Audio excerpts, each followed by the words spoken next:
The 12-Week Year by Brian Moran and Michael Lennington. Get more done in 12 weeks than others do in 12 months. I started reading this. This is like the second or third time, and it's important to really get these concepts down because I want the next 12 weeks to be more productive than I would normally do in a full year or the normal person. So I'm going to go over the contents here. Things you think you know. So it's chapter 1 is the challenge. Chapter 2 is redefining the year so that you're not thinking of it in 12-month terms, but 12-week terms so that you get moving. I read a quote in here that I thought was awesome by Ralph Waldo Emerson, and I'm gonna read that in a second. Chapter 3 is the emotional connection. Chapter 4 is throw out the annual plan. Throw it out for the 12-week plan. Chapter 5 is 1 week at a time. Chapter 6 is confronting the truth. Chapter 7, intentionality. Chapter 8 is accountability is ownership. Chapter 9, interest versus commitment. Chapter 10, greatness in the moment. Chapter 11, intentional imbalance. Part 2, putting it all together, making a system. The execution system, establish your vision, develop your 12-week plan, installing the process control, keeping score, take control of your day, take ownership, 12-week commitments, your first 12 weeks. Chapter 1, the challenge. It's a saying by Thomas Edison. If we did things we are capable of doing, we would literally astound ourselves. If we did the things we are capable of doing. So basically it's saying that we sell ourselves short, that we only do the things for the most part that are easy, not the things that we are like capable of. And that's true. This is all personal. This is all introspective. And I just hope that the lessons that I learned I can convey, communicate so that somebody else can learn too, because it does have such a great impact on a person's life. It has had on my life. Here's another quote. It's not that you know. It's not even who you know. It's what you implement that counts. It's another quote. It's a great quote. Basically, it's saying you can have it all up here. You can know all the right people, but you haven't moved on anything. Therefore, nothing has gotten done. And you see that in a lot of people's lives. You see them, they talk big stuff. Each year they're talking big stuff, and each year they're still talking big stuff, and you notice that they're not showing. It's almost like they're con people, but they're not.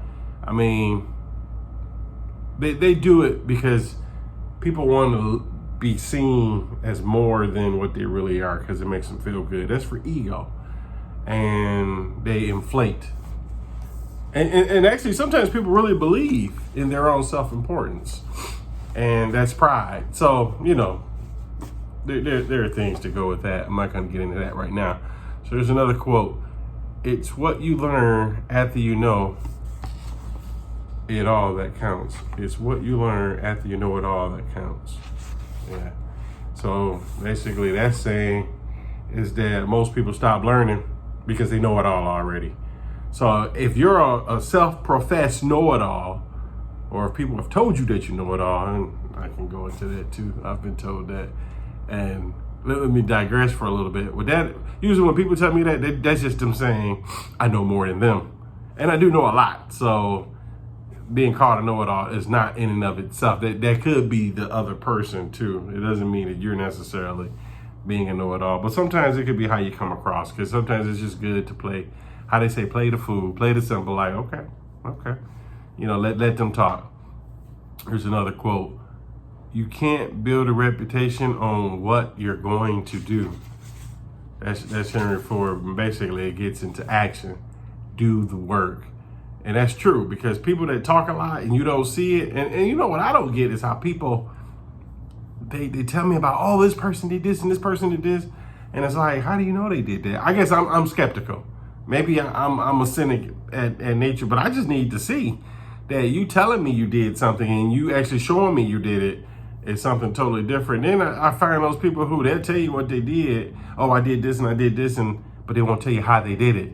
So it's kind of like, are you bragging to help me, or are you just bragging to say that you're better than me? I don't know, but I digress. Here's another quote. There's nothing like a deadline to get you motivated. Boom, and that's where that 12-week year come in. You have a deadline. I have a deadline. My birthday is in 16 weeks. I'll be 49 years old. And I need to lose this I'm still 50 pounds down, but I need to lose this last 30 pounds. And I've been trying like crazy, and maybe not trying hard enough. I've been trying in my mind, but I've been stuck for about the last 3-4 months now, because it's June. Oh, it's July now. So I've been definitely stuck since February. And I got 4 months to unstick myself. So that's what I'm working on. We are what we do repeatedly. Excellence is then not an act, but a habit. That's Aristotle. And that's true too, because, all right, well, I'm gonna close this up. Thanks for watching. I'm gonna try to get these to be more organized and learn how to edit and all this stuff. I don't want to just be talking about it. I want to actually show that I am about it, but that'll come in time. I'm not gonna rush myself or push myself to do things that I can't do, in the sense of I gotta be realistic and compassionate and just kind of go through it and just be consistent with it. So thanks for watching. This is Andre, Mr. CFO from Houston. Have a great day and enjoy your 4th of July holiday.